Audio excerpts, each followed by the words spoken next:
idle pipeline, Turkey wants to get it up and running again. What do we understand they're asking out of Iraq?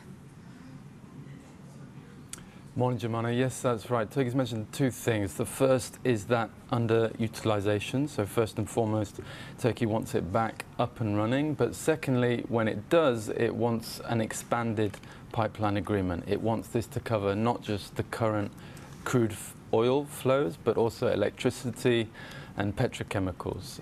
The latter, I think, is interesting because the end point of the pipeline, Ceyhan, on Turkey's Mediterranean coast, is also a place where Turkish companies have been trying to invest in petrochemicals facilities recently with some, multi-billion-dollar investment tickets.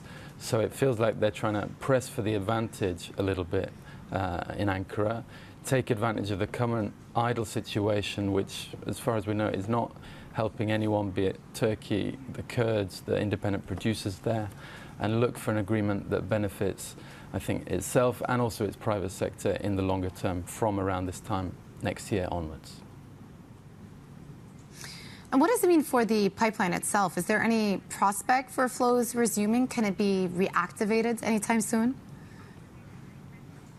Yeah, so as you said, it's been idled for just over 2 years now. That goes back to initially an arbitration ruling that ruled in Iraq's favor, that Turkey hasn't yet paid, but then it got caught up in intra-Iraqi disagreements over contractual terms, over payments, also the independent producers in Iraqi Kurdistan having a stake and looking for clarity. So the short answer, no, yesterday's decision won't affect that, like the immediate restart of the pipeline. That still depends on Iraqis and the producers in Iraq solving their current disagreements. But I think it will cast a bit of a shadow over those negotiations, because now they'll know that whatever they do negotiate and agree is only going to be temporary, and they're potentially going to have to renegotiate everything within a whole new framework a year from now, or perhaps even have something imposed on them from the government level by Iraq and Turkey.